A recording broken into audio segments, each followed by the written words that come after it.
Alright everyone, welcome back to the channel after the storm here. And today, we had some fun news if you're a fan of the NHL gaming series. We had our first look at NHL 21 that is dropping on October 16th for Xbox One and PS4.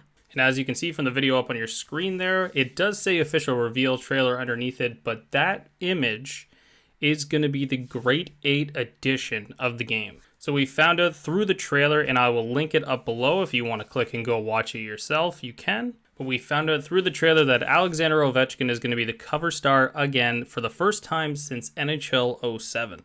I believe this is the first time we've had a cover athlete on two different games for the NHL series since I want to say probably Taves and Kane with NHL 16, which was supposed to be both and then just later became Jonathan Taves. And for what EA Sports is trying to do this year with the new revamped Be a Pro story mode, there's just no better choice than Alexander Ovechkin for the cover. I don't think there's any athlete in the league right now who has a better personality and has been as unique as Alexander Ovechkin has. He's probably the best goal scorer of all time. He's created a bunch of celebrations that were in NHL 20 and I'm sure are in NHL 21.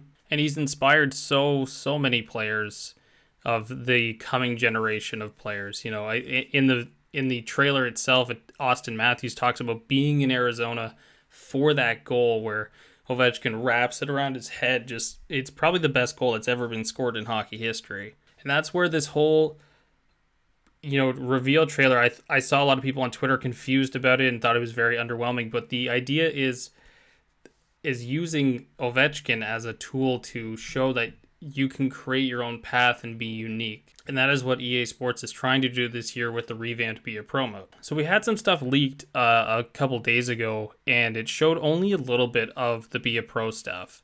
But basically, it looks like we're going to get a story mode kind of akin to 2K, but I'm assuming not as in-depth, which I think is great. If there's some cut scenes and some, stuff that you can actually see as opposed to what we've had in the game for so many years, which is just kind of like, here you drafted, here go play a game, blah, blah, blah. There's nothing unique about the Be a Pro mode. So this is such a huge step in the right direction to really create a better game. So the focus this year is really going to be a Pro, and that's awesome because it's probably the one offline mode that definitely needed the attention put towards it. But after the reveal trailer was done, there were some of the game changers and YouTubers that have had the game for a little while actually kind of came out and talked and revealed some more info about the game.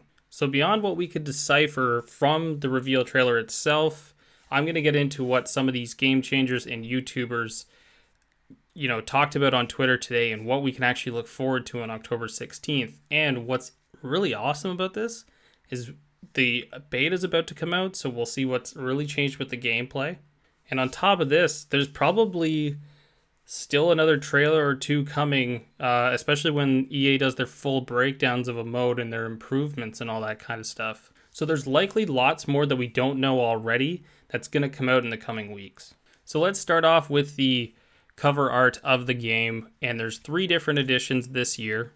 Now, I haven't owned an NHL on disc since 17, I believe, so I haven't really known if there's very big differences in the collector's editions or the deluxe editions of the game as opposed to just the standard edition. And with that said, I don't really recall if there was a different edition of the game, I should say, for Austin Matthews last year. I don't recall there being any real differences.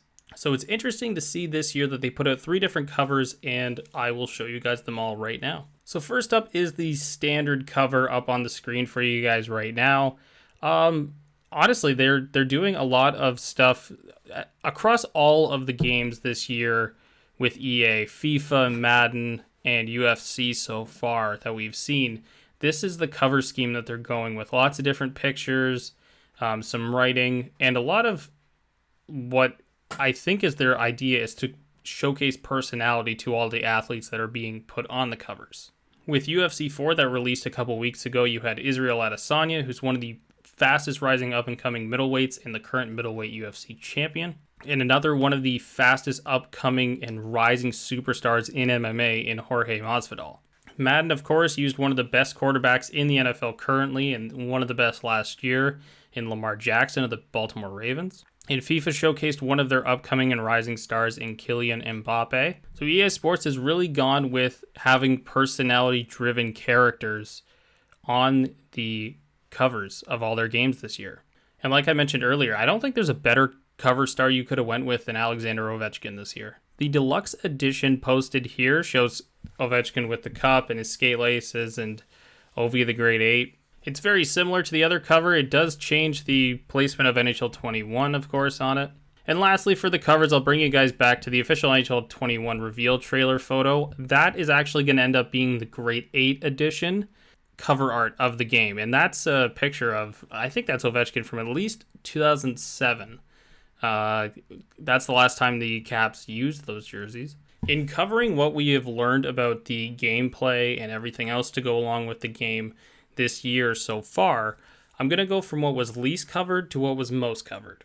One of the two main deking features that we've seen so far in the trailer is the Kucherov no-move deke. It's kind of where he comes up. If you've seen it before, you definitely know what I'm talking about. He comes up and he kind of looks like he's making a move to his forehand, but actually what he does is he leaves the puck going through. And it's been really tough for goaltenders like Holtby. And it's shown here on, I believe that's Linus Ullmark in the net for Buffalo. But that's going to be in the game. And the other one, I didn't grab a photo of it for you guys, unfortunately. But the other one is, of course, the Svechnikov Michigan lacrosse goal. The lacrosse goal actually was one of the things that was leaked a couple days back pertaining to the game, and there was a lot of complaints on Twitter about it. And in looking at what the complaints were, is I think they all boil down to the same thing, and that's a lot of worry about the move just being completely exploitable.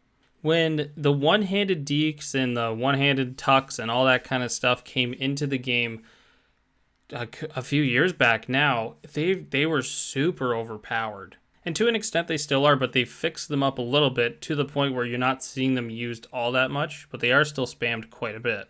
So the hope for the Svechnikov lacrosse move is that EA has figured out a way for the goalies to be able to stop it, for the defenders to be able to defend it, and for players not to be able to, lower end players not be able to use it as much. This was the only news that came out about Hut, and I'm not myself a big Hut player. I don't really have the time to invest into the game, so I don't really usually touch Hut. Usually I'll play a little bit of it, grab a couple of achievements every year, but I don't really, it's not my mode, that's for sure. But Clappy with the tweet here, Hut Rush is a new NHL 21 game mode where you can play 3-on-3, first goal wins, use mascots, draft a team from your collection, etc. More info on this later. I actually kind of really like how that, was talked about right there, is a 3-on-3 mode with its first goal wins, and if it's versus other players, it actually could be a great way to kind of grind coins in very quick fashions. So for me, as somebody who doesn't really have a lot of time to dedicate to the game, I could probably jump on and play 10 rush games in an hour with people and grind out some coins and, do my daily challenges, get my daily packs, all that kind of stuff. So that is a step in the right direction for me because, like I said, again, it's not anything that really ever has enticed me about the game. I think much like we look at FIFA Ultimate Team and Madden Ultimate Team with the other games, I think it's really a detriment to the game, and it has been for many years, up until now, really. But I think just like those other games, EA is seeing a lot of plateauing with that mode. And this is kind of a new way to just keep, filtering in a few things with it. So I'm not ever going to be mad for adding stuff to Hut as long as they're always adding stuff to offline modes. There was 3 tweets I pulled about EASHL and World of Chell in general. So if you're a huge fan, and I've, kind of tapered off playing that mode so much in the last few years just because it's been... besides all the racist stuff that goes on in that, it's been kind of downhill. So the first tweet I pulled here from Clappy again was EASHL team practice and free skate are in NHL 21. This is awesome, mostly due to the fact that it's something I think so many teams have needed in the game for a long time since they brought it back in NHL 16. It just seems like something that helps teams more than it'll ever hurt them, and it doesn't seem like it's a tough thing to implement. And I'm glad it's coming back for this year, because if you're actually a team that plays seriously and wants to play competitively, this thing could really help you and differentiate you from other teams around the world of Chell. Another aspect of EASHL has been matchmaking and the problems along with that. So as Clappy mentions here, again, Server Select has been added for private EASHL games in NHL 21. Now, I think some people, when they saw this on Twitter earlier today, were kind of confused about what this meant. From my understanding of this, when you do a private EASHL game, you're inviting another club in. And I haven't done one of these in many years, so I'm not even sure if these things actually count towards your competitive ranking and your team record as an overall thing. But having being able to migrate to the best host for the game is probably a step in the right direction as well. And lastly, a big one, as Nasher points out here on Twitter, EASHL championship banners are back in NHL 21. So from the little blurt here, new for ESHL fans is Club Finals, a way to have ultimate bragging rights by earning the title of season champion. The last 2 weeks of each ranked season are dubbed the ESHL Club Finals, where all clubs, 3v3 and 6v6, are seeded into 5 different cups: Rookie, Pro, All-Star, Superstar, and Elite. If you win the cup, you get a bevy of rare awards and a championship banner to hang in your custom ESHL arena. So that's a big one there. I know for myself, when I was playing in a club pretty steadily, we were always looking for the banners, and they had just never come back from the old games, from like the NHL 14 era, the Xbox 360 generation of consoles. One other thing I noticed in the little paragraph here that I just read off: Rookie, Pro, All-Star, Superstar, and Elite. Elite seems like it's a new tier, or I could be mistaken and they just renamed the tiers here, but I don't recall seeing an Elite tier in the previous games. Those are some cool additions to bring back to ESHL. As somebody who does have a lot of friends that plays the game, it might be an awesome thing to go back to in my spare time.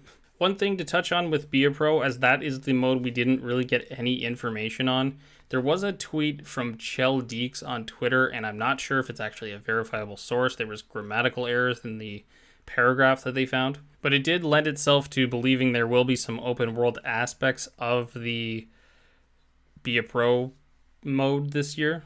And there was also mentions of interacting with the media that we saw from NHL 14. So hopefully, if it was kind of like a SmackDown vs. Raw sort of thing where you could walk around with like the arena and stuff, that would be very cool. If you could do some like media in a different room and you can walk yourself to it, that would be awesome. For me though, I'm really hoping this is a very bare bones type of thing. It has a little bit of a story if they're going to do actual cutscenes.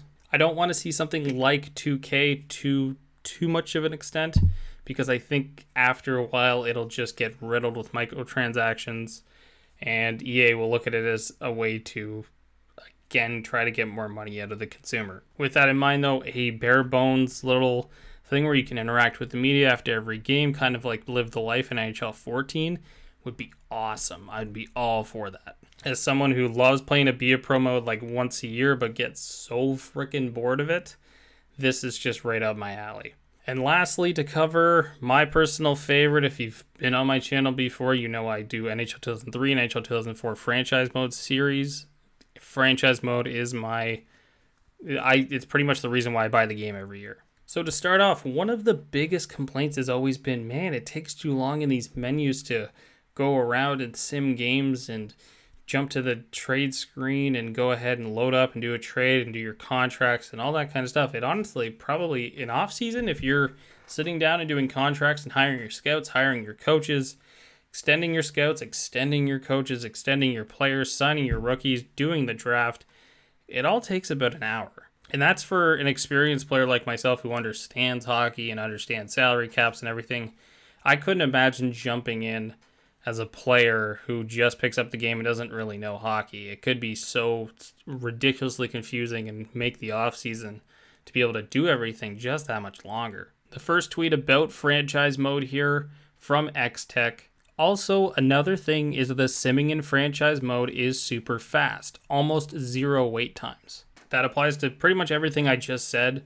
on here. Just being able to get through this stuff a little bit quicker will make all the difference in the world. Being able to go through the menus quicker, navigation. Hopefully it's stuff that gets really improved, because I believe going to next gen, that is going to be a big issue, and with the Xbox Series X, it shouldn't be an issue. Fingers crossed this is as good as X-Tech is talking about here. This tweet from Tuggy on Twitter: one thing I forgot to mention in today's video that I can confirm about franchise mode in NHL 21. Players now have multiple listed positions, so no more having to edit Claude Giroux between center and left wing. This is a big one, really. For allowing the game to actually set up secondary positions, it will help so much more. It'll help your editing lines feature.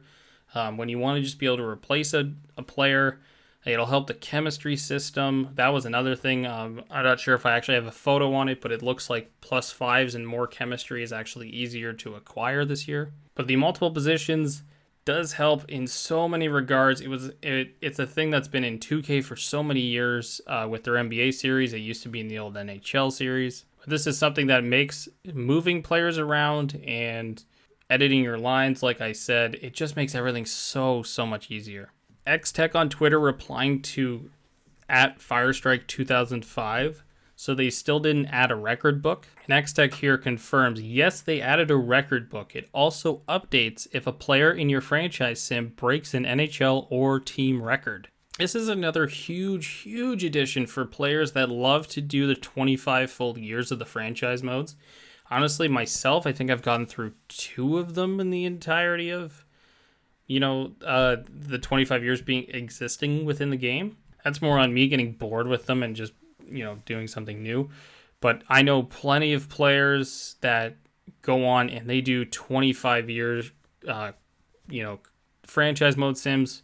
One of the creator of a Facebook group that I'm a moderator of, shout out to Jeff Berlinski, he has like Excel spreadsheets set up for this kind of stuff. So for this to be coming into the game, it is just huge for those players. Having team records and NHL records and being able to just keep track of all that kind of stuff as the game progresses, as you simulate through your 25 years. I don't have the original tweet of this one from X-Tech where he talks about it, but I'll just quickly explain this one. X-Tech in an earlier tweet had kind of talked about how there's a difference in draft class quality and it's a toggleable feature now. So in NHL 20, we were first brought into having sim engine scoring adjustable from low, medium to high. So he explained a lot of stuff with as it pertains to this, but having this as a toggleable feature is awesome. And a Twitter user here asked X-Tech if you can change it at any time, like stack a few years and then make the next few bad. And he said he's 90% sure you can't.